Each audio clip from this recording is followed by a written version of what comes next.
What's up, everybody? Welcome to another episode of Gaming Without Parole. Sitting across from me this week and every week and the week before and the week after, it's Desra. Well, I'm not so sure about the week after, but across from me is Brian Paul. Oh, Captain, my Captain. That'll make sense later. I was a captain.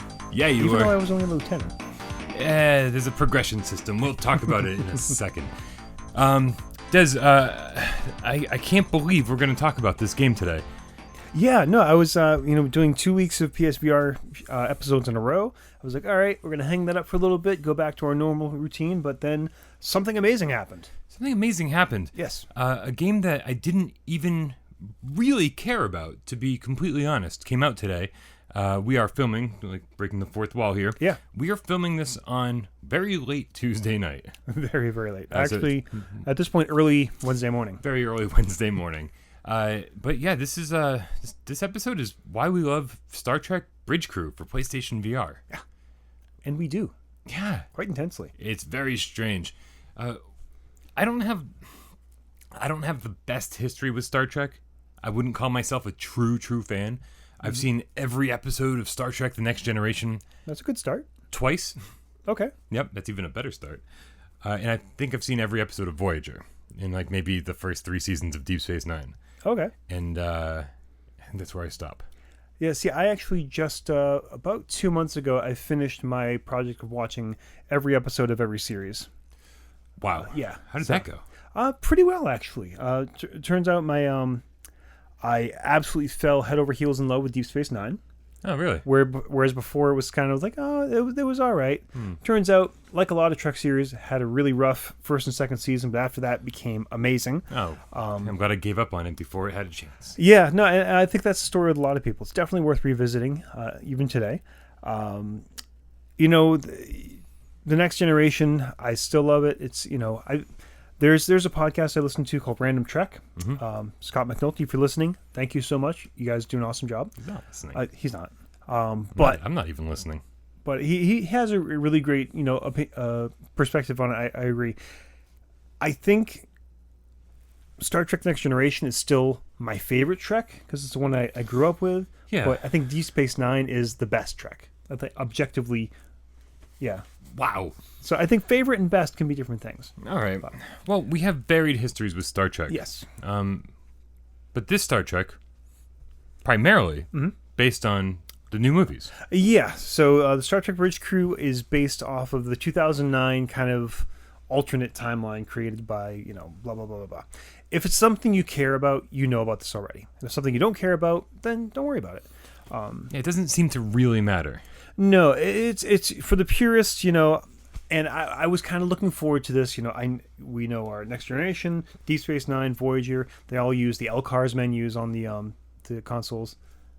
Does Ryan know what LCARS means? No. I'm smiling and nodding. It's basically just the user interface you see on Next Generation when they touch everything, all the big bold like yellows and oranges. Yeah, and all that. I know what it looks like. What does it stand for?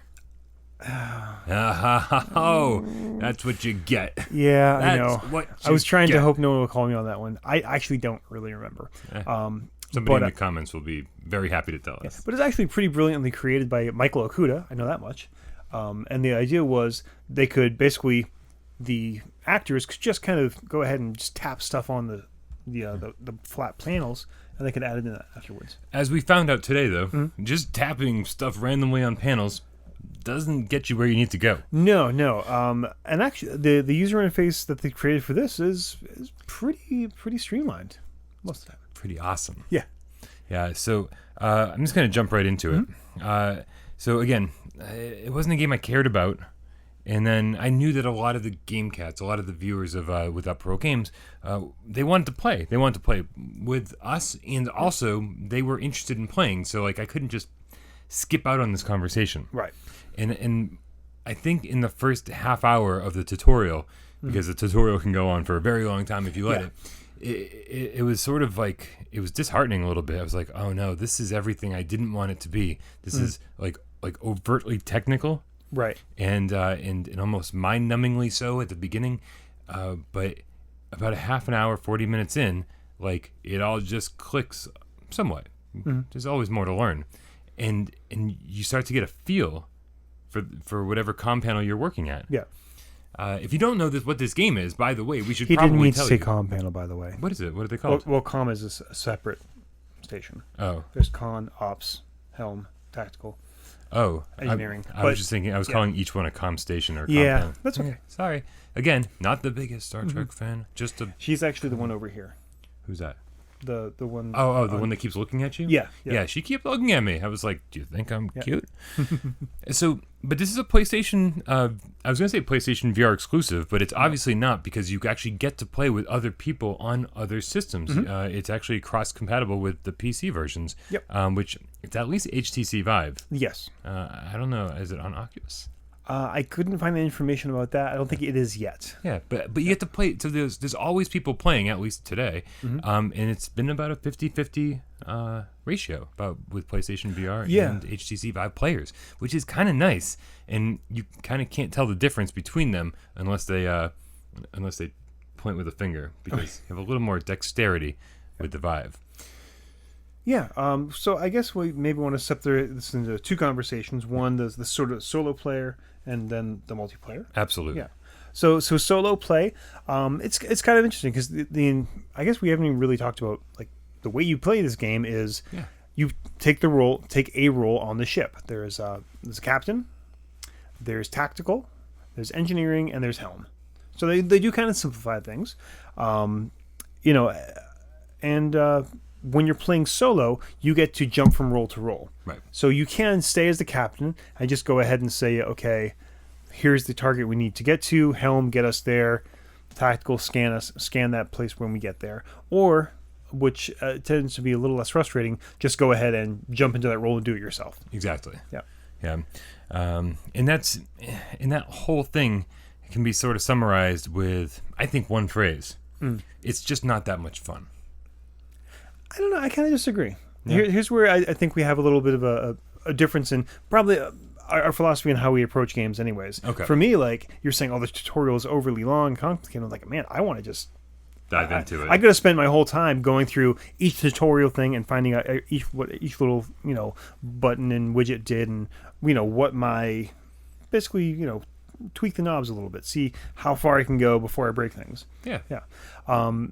And so I kind of like that. And then when we were doing the single player campaigns, being able to just dive in like, oh no, I know how to do this. Let me do it more efficiently and jumping in and out like that. So I really enjoyed that. And I could see myself spending quite a lot of time doing that. And if you are, it's not like super, super in-depth, don't think like simulator type game. It's probably not the best, but it's not so like loosey-goosey that it's like a strategy game where you're just saying, okay, go do this and it happens. It's kind of somewhere in between. It is definitely somewhere in between because it always makes sure that whatever you're doing is fun. Yeah. So even when you start getting into like the real minutia, the real technical things that you could be doing, I always found myself having fun doing it. Some things just felt like mini games, like even though it was like a big part of what you were doing. It's very interesting take on running a starship. Yeah. For instance, I think one thing, and I joked about this when I did play online with some of the other players, like when you scan something, you're not really getting any useful information. All it's doing is it's like the plot progression button. You scan something, and then, boop, the next thing in the plot happens. Whereas if you were like super geeky, it's like, oh, this has this many life forms on it, blah, blah, blah. And we just give you all the information without giving you any context or why that information is important. Which, the super geeky mystery solving kind of wishes it was that way. Yeah. But yeah, the fun, I want to just get in there and have fun and have the fantasy being in Starfleet. It definitely makes sense going the other way. And here's the weird thing about what I'm saying. Yeah. Because we all know, I've been saying this for so long and I believe it to be true, but I feel like week after week, I'm proving myself wrong that I hate online games. Yeah. I don't like online games, and like especially we were talking about Starblood Arena last week or the week before, and how that's like an online competitive multiplayer shooter.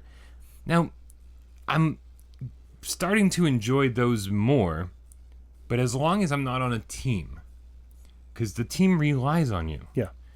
And so I was petrified mortified going into this. Oh, absolutely. Because I was like, oh man, when I finally play online, I better know my stuff because here's a team that relies on you. Right. It absolutely is a team. Like you need the other people.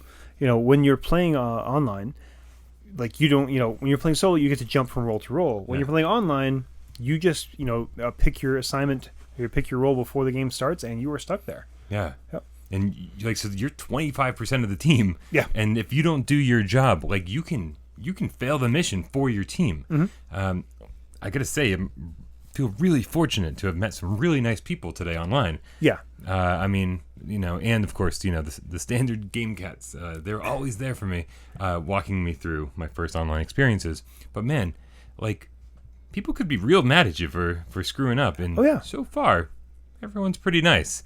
But of course, it is still day one. It's day one. We haven't had the time to really build out that, like, the super expert who's spent 12 hours a day for the past 6 months playing the game, yelling noob at everyone. Right. I want to give a shout out to Nenum Agnum, the Immortal, and Broof, who are the folks who play with me. They aren't game cats yet, but hopefully they will be after they see this episode. But I came in and I had played, I don't know, maybe less than a half an hour or so. I think you're up to about an hour at this point. point. Well, the tutorial, the actual, game, but either way. And I just came in and said, look, guys, I'm brand new. I barely know what I'm doing. And unanimously they said, all right, you'll be perfect as captain. Which is really strange. Which shouldn't be right. That shouldn't be right.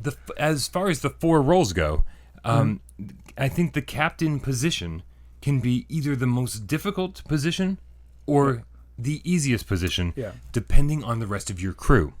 And I don't know if we want to break into this quite yet. Okay. But I've played multiple games online. Yeah. And I've met multiple people, and they tackle being in this situation in multiple ways. Oh, yeah. The very first game I got into, I was not the captain, luckily. And in the captain was a dude who was very laid back. So laid back, in fact, that he was eating potato chips the whole time. So the whole time in your ear, you hear crunch, crunch, crunch, crunch. Oh, yeah, there'd be mutiny on that ship. Right? If I were, yeah. I told him to pass me the potato chips. He said, no way, I'm the captain. So it's funny because, that guy obviously didn't get into the role. Right. And so, like, it sort of created an environment on the bridge of okay, what do we do? Okay, what's next? What do we do? Yeah. And then the next captain I had was this British guy, and he acted very solemn, and he played the role perfectly. And it was I felt like I was like literally on the bridge of the Aegis. Like I was responding to him, yes sir, absolutely, aye captain, like the whole thing, like we fell right into it, like into these roles, and it just made the gameplay wildly different. So if you can get some people who are really into it, I mean you can have fun either way. But I surprisingly had more fun like taking orders from the captain, not the role I usually assume. Well, and kind of go off what you said. You were like so scared to actually start the game and like play this for real with other people. I was in the same way, and then they said, "Oh, we want you to be the captain." It's like, "Oh, okay." And I started out saying, "Okay, you know what? I'm just gonna sort of sit back and kind of let them do their thing and sort of play along." But I found as the game progressed, I found myself falling into that role. And like you said, you had two very different. We started out very like relaxed and just kind of like, okay, this is making jokes about some of the character animations, which had some issues. Yeah. But then as like it progressed, I found myself like actually giving orders and saying, okay, make sure shields are up. I don't trust this situation. We're going in here. Not quite as formal as your British captain, but just found myself falling into this leadership role, and the other folks just sort of letting that happen as well. And it's just so much fun to use lines from the show. Yeah. Like, even if it's the wrong timeline or whatever, it's so much fun to say, make it so, or energize.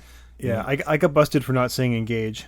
Engage. But I was best like, of all hey, of them. This is the 2009 storyline. Picard isn't even born yet. It doesn't matter. It's so much fun. Take whatever Star Trek is your favorite, use the lines from your favorite captain, and it goes a long way. It's a lot of fun.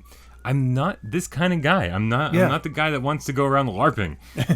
But man, do I ever when I play this game. Yeah, no, it really, I mean, if you are the type who wants to get in there and just be, pretend to be Lieutenant so-and-so from whatever, man, this is your game. If you want to just goof on it, you can do that too, and I think we're at the point where the community is small enough, and the passion for the idea is small enough that people are going to be kind of okay if you play it in different ways. Yeah. So, there are some downsides I think we really need to address. Yeah, let's take care of those. When Brian set up for himself, he set up, started playing, everything was good. Well, hold on. Oh, okay. I set it up and everything. My camera is on top of my TV. Mm-hmm. Maybe my camera is supposed to be underneath my TV. I've been finding that different games require different things, and I really just wish they'd make things standard. But what I realized I needed to do, because with my Move controllers, and of course you can use the DualShock 4 as well, but it's just not. That's not as fun. You don't get the feeling of actually using, Yeah, because you are reaching out and pushing buttons and panel. Yeah. I was going to call it the comm panel again. Yep. So what I found that I had to do was when you calibrate the PlayStation VR headset from the get-go, I had to lift myself up about 6 inches and then calibrate it up here. And then when I sat back down, everything was lifted up about 6 inches, right, so that I wasn't slamming my hands into my couch and my lap constantly. And that, for me, worked perfectly. Mm-hmm. And I was good for like hours. Yep. And Des gets here and like broke everything. All hell breaks loose. Like I really didn't think we were going to film this tonight at a certain point because it just was going so horribly. Yeah, at some points, like I was moving my head and the console was jumping like 3 feet in front of me, which isn't great. At one point my right arm disappeared. Yep. Actually, no. What happened first was my left arm ended up over here with my right arm missing. We realized I had the wrong Move controller, wrong hand. We fixed that, but then my right hand was still missing. There was just, it was for a while. I was agreeing with Brian. It's like, well, I don't. Even if we do get this going, this is so badly broken that even if I play like this, it's not going to be enjoyable. Which was extra frustrating to watch from my perspective because, like I said, I've been playing all day long, and then Des gets here and it's suddenly broken. I was like, "What is going on?" And it took a long time for us to get it into working order again. So, I mean, lesson learned: if you're having a hard time getting it calibrated, it's all kind of wonky. Just mess with your setup a little bit. Once we got it dialed in, it was great, and it just that part of it kind of just disappeared. Yeah, totally. There is one thing that I didn't get a chance to try. I was really excited to try though. So you do, the main storyline is in the Aegeus, which is based off of the 2009 series of movies. That sort of aesthetic, very bright, very shiny, really sleek, kind of Apple Store. Not so much lens flare though, so thumbs up for that. I've been calling it the Aegis. Aegis. What did I say? Aegeus. Aegeus. Aegis. The thing you fly. But there is another mode that's available. The Enterprise? God damn it. And it's the original series. Yeah. And this is nuts. I actually saw an interview with one of the designers. There was a guy in, oh my goodness, I should have wrote this down. Basically, he was in upstate New York, spent 15 years of his own life building a direct replica of the bridge of the original Enterprise from the screen. Like measuring out this button was this far away, this button was this color. I just want this guy's free time. Yeah, I know, right? So they went to his bridge and basically took photos and based everything off of that. So what you have is an exact replica of the bridge of the original Kirk, Spock, McCoy Enterprise, which is phenomenal for the geek, but you suddenly realize very quickly that, oh my gosh, ergonomically, this blue blinking button and this red blinking button are right next to each other. What do they do? And during this interview, the designer said we had a choice. Do we want to make it slavishly authentic, or do we want to make, if we have a choice between making it authentic and making it easy to play, where do we go? They went to making it authentic. There is an overlay system, so you hit a button and there's a little pointer saying, hey, this one is, say, thrust, this one is so on and so forth. But it was pretty exciting. And we can only cross our fingers and hope for the next generation. Oh my God, Bridge. That would be phenomenal. And like you said, I think that's going to be a no-brainer for DLC. I'm assuming if this is a hit, which I think at this point it will be. You'll see a next generation DLC. You'll see a Voyager DLC. It would be phenomenal. It would be a really, really great platform to build off of. The possibilities are endless. I mean, the mission structure alone, like it just lends itself to being very, very open. And there's something about games set in the Star Trek universe where, like, I didn't realize this is what was missing. There aren't very many good Star Trek games. Are there any good Star Trek games? Maybe that's an episode. But yeah, there aren't many. And I think, I hadn't realized it, I think, before just this second. Part of the problem, you play a Star Wars game, you are the lone hero against impossible odds. So many science fiction games, it's you, it's you, the romantic hero against whatever. The Star Trek universe isn't like that. The Federation isn't like that. I mean, yes, we do follow Jean-Luc Picard, we do follow Kirk, but they're members of teams. And the teamwork and the relationship between the characters is so much of what we actually love. And most Star Trek games don't capture that. They try to set you up as the lone hero, and this is the first game where it really is cooperative. It really is a team of people working together to solve problems. It really is, and there's so much satisfaction in accomplishing a mission as part of a team, and so there's an element of, like, in my experience with this today. I was so stressed out during so many parts because it's like you're getting fired on. You got to raise the shields. You got to divert power from this system to that system, and you got to make sure that you're fixing this and that. Like engineering was strangely my favorite place to be. I had a lot of fun doing that, but the other side of that is that there's like all of this stuff that happens when you have 4 real people trying to accomplish a mission together, and sometimes it's part of the game and sometimes it's not.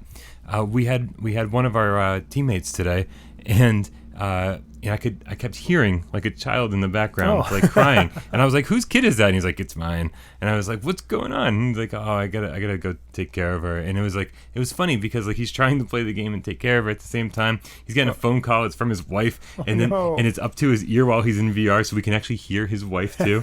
And it's like, and so he says something like, "Engage shields," and she goes, "What was that?" And he goes, "Nothing. I'm just just watching TV with our baby." And it's dude. Like he was totally not supposed to be in VR. It was the funniest thing. I was like dying laughing, like just like, I mean, like there were tears coming out of my eyes. There was a dog barking and like all these things that should pull you out of the experience, but just made the experience so much more real.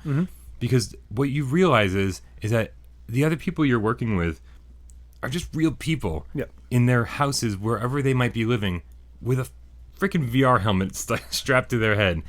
And there's something about that just makes the entire experience like kind of beautiful. Yeah, for those of you who are naysayers, I mean, our audience gets this point, but for those naysayers out there who are like, "Oh, video games only isolate people, and computers and virtual reality are only going to isolate and make you," it's like, no, I met 3 really cool guys, who were out there, like you said, you're just kind of real people. And honestly, so I think it was last week I talked about my first VR moment where I went to grab for a notebook that wasn't there. Yeah. Because, oh, right.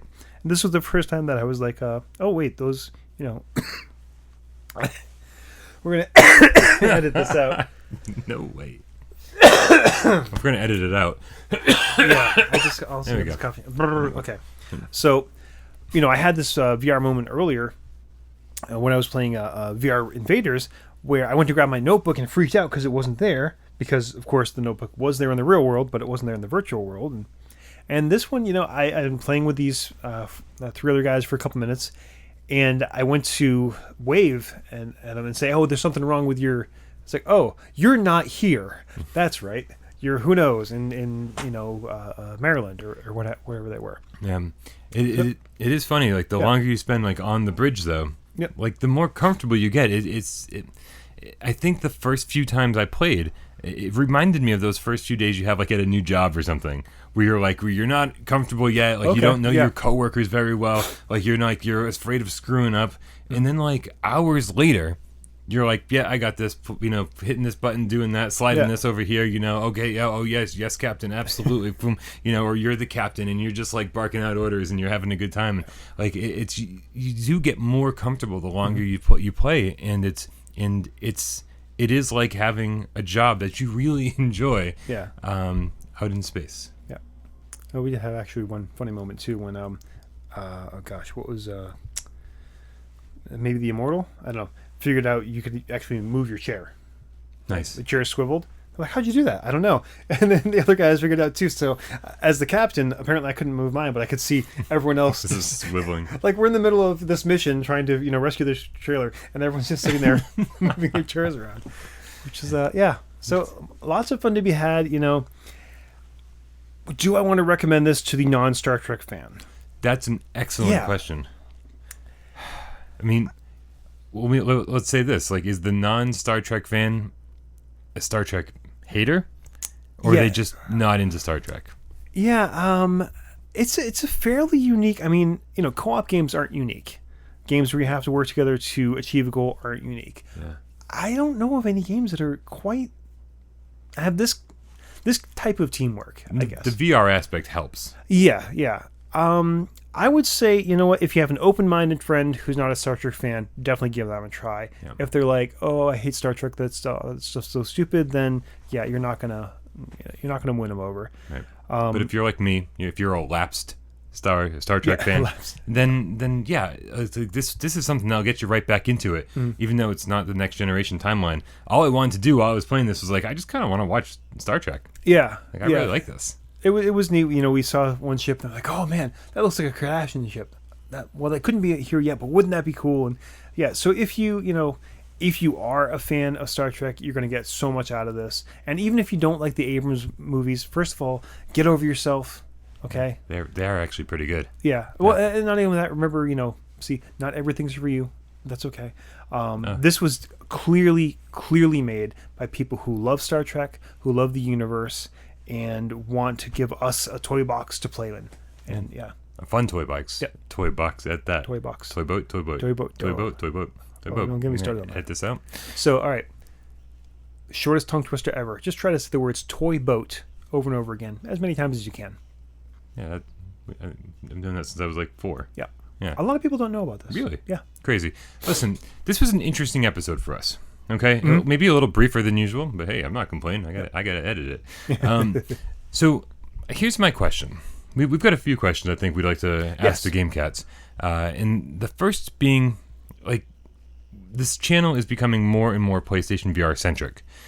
Gaming Without Parole was never exclusively about PlayStation VR, so we want to know: do you want us heading further into that direction? Or do you like the more diverse topics that we usually have? We cover retro things, we cover current things, we cover every aspect of gaming that we can possibly find that is even remotely interesting to talk about. Mm-hmm. And what about this episode that we just did? This is an episode about why we love one game. Right. Do you want more of these? I mean, I do a review show as often as possible that takes like a ridiculous amount of time to script and write and edit and, record. But this is a different form of review show. Yeah. This is like a more conversational review. Yeah, it's kind of a first look, first impressions. And the thing, laying all our cards on the table, the most popular Gaming Without Parole episodes we've ever done have been the last couple PSVR ones. Yeah, consistently every time we talk about PlayStation VR, you guys tell us basically through likes and views that this is what you want. But we also want to talk to the silent majority.